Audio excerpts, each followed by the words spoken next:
Bawat hibla ng buhay ay may tinatagong liwanag. Sa channel na to, malalaman ang tunay na kwento. Mula sa simula hanggang sa wakas. Ihanda ang sarili sa mga bagong kaalaman. Panoorin natin ang video ng Mensahero ng Silangan.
Masayang bati mga Ophirians!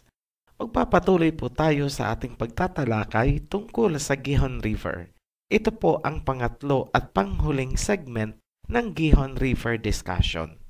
Magsisimula ulit tayo sa Dead Sea paakyat sa North Pole para hanapin ang ulo o headwater ng Gihon River system. Kailangan po natin ng mas malalim na focus sa segment na ito dahil mangangailangan ito ng medyo malalim na kaalaman sa geology.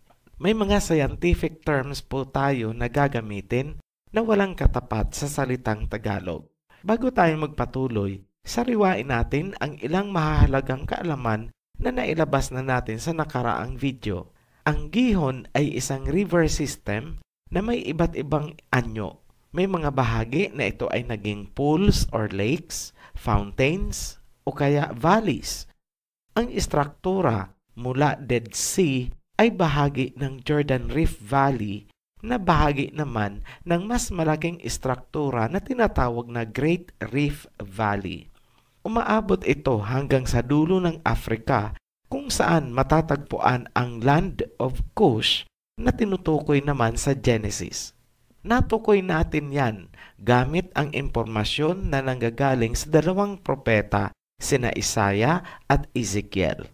Sa ating pagpapatuloy, magsimula ulit tayo sa Dead Sea paakyat hanggang marating natin ang ulo or headwater ng Gihon. Kung susundan natin ang Rift Valley na itinuro ni Propeta Ezekiel, matatagpuan natin ang Sea of Galilee na tinatawag ding Lake Tiberias, Kinneret or Kinnereth. Ang pinagkaiba ng Sea of Galilee sa Dead Sea ay ang pagiging fresh water nito.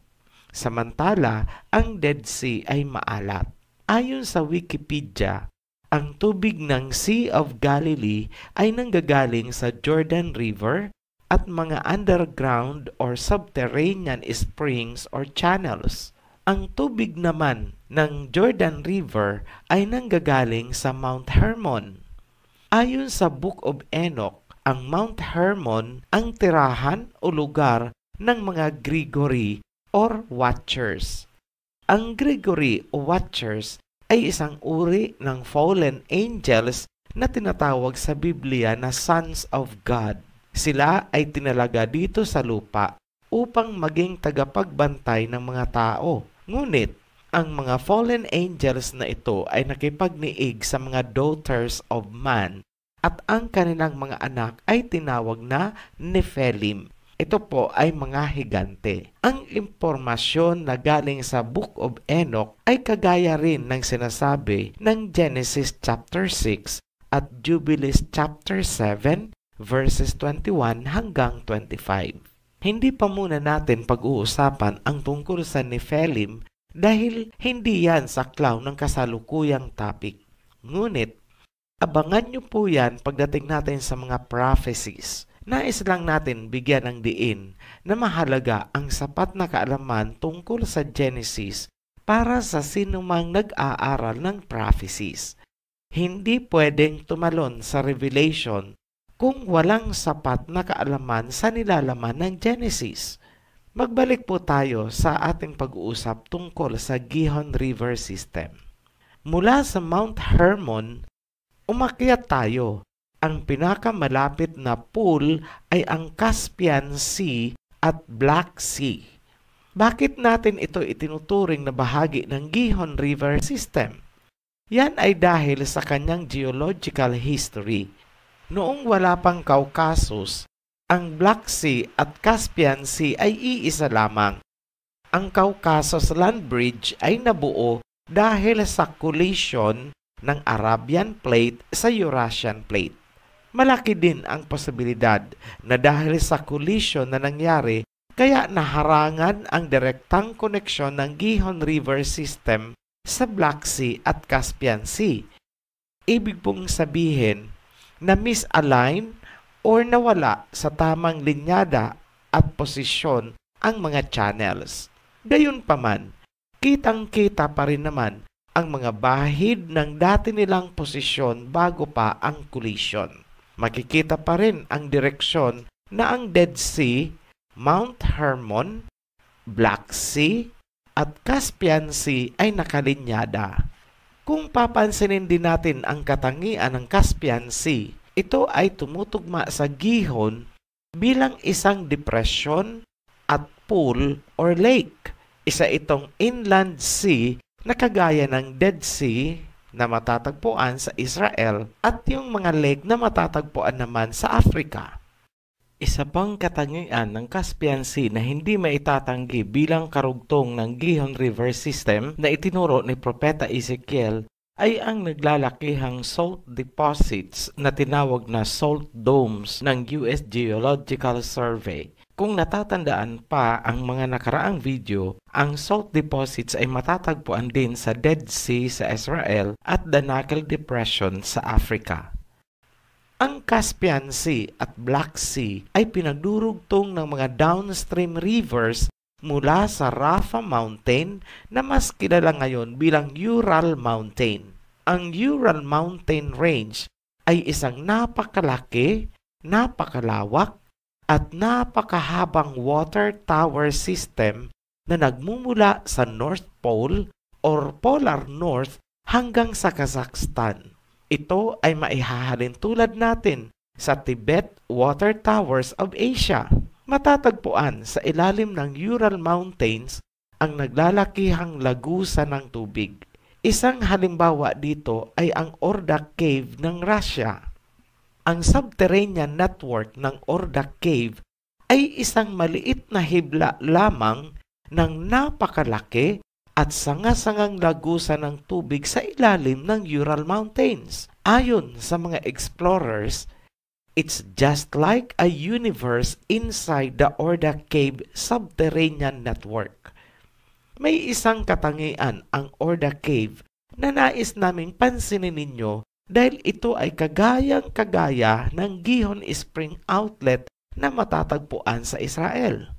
Ang katangiang ito ay yung tinawag nating siphon feature. Panoorin nyo na lang po sa nakaraang video ang presentation natin tungkol sa Gihon Spring ng Israel kung saan ipinakita natin kung ano itong siphon feature. Ayon sa isang research na isinagawa ng isang Russian scientist, ang pagkakabuo ng underground channels ng Ural Mountain ay sa pamamagitan ng hypogenic speleogenesis. Ibig sabihin ng hypogenic speleogenesis ay ang pagkakabuo ng kuweba, mga channels, dahil sa tubig na nanggagaling sa ilalim. Sa ibabaw naman ng Ural Mountain, nagsimula ang malalaking downstream rivers ng Russia na kilala bilang Don at Volga Rivers. Ang Don River ay tinatawag na Tina River sa Book of Jubilees at yan ay ipapaliwanag natin pagdating natin sa World Territory Series. Kung natatandaan pa natin ang sabi ni Propeta Isaiah na sa tuktok ng mga matataas na bundok ay rivers and streams. Yan po ang basehan. Bakit itinuring natin na karugtong ng Gihon River System ang Ural Mountain at itinuring din natin ito bilang kanyang pinakapuno. Malinaw na po ngayon na ang pinakaulo ng Gihon River System ay nagmumula sa North Pole.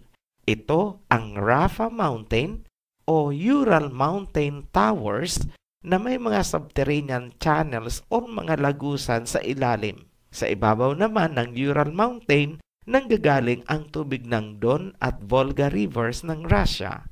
Ang mga rivers na yan ay dumugtong sa Caspian at Black Sea. Ang hilera ng mga mountain ranges mula Caucasus sa pagitan ng Black Sea at Caspian Sea ay dumugtong naman sa Mount Hermon, Golan Heights at Dead Sea sa Israel. Ang Great Rift Valley naman ang karugtong mula sa Israel hanggang sa dulo ng Africa. Napakalaki ng ginampanan ni Propeta Ezekiel kaya natukoy natin ang pattern na yan. Panoorin nyo na lang po ulit ang nakaraang video sakaling yan ay inyo nang nakalimutan. May isa po kaming isang impormasyon na ibibigay. Ito po ay side information tungkol po sa Ural Mountains. Pero ito pa ay ifo-focus natin pagdating natin sa discussion ng world territories.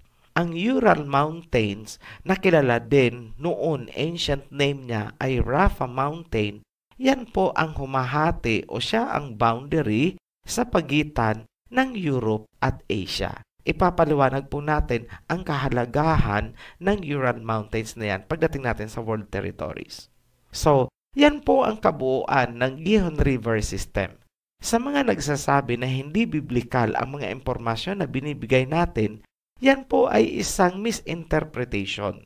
Kung napapansin niyo po, ang salita ni Propeta Isaiah ang pinaka-backbone o pinakahaligi ng ating paglalahad tungkol sa rivers of Genesis. Yan ay pinagtibay naman ng mga impormasyon na binigay ni Propeta Ezekiel.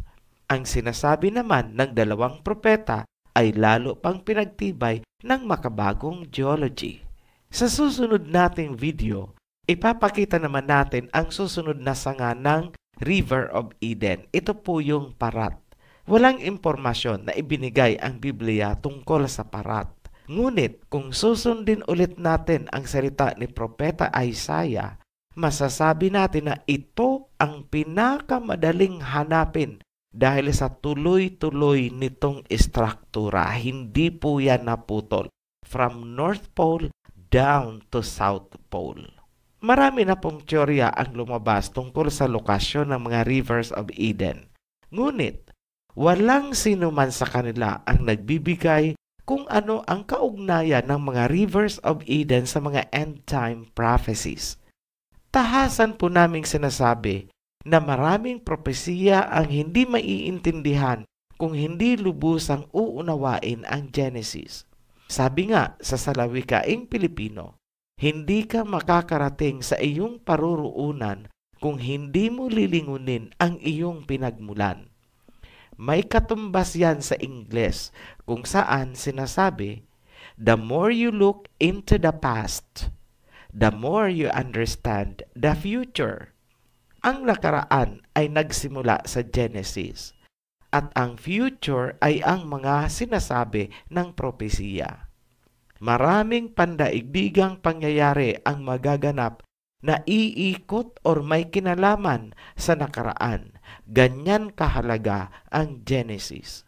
Muli po kaming nagpapasalamat sa inyong patuloy na pagtangkilik at pagsubaybay sa ating mga videos.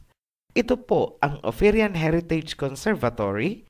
Magkita-kita po tayong muli sa aming pagbabalik upang tunghayan ang isa pang mahalaga at makabuluhang pagtatalakay tungkol sa Rivers of Eden.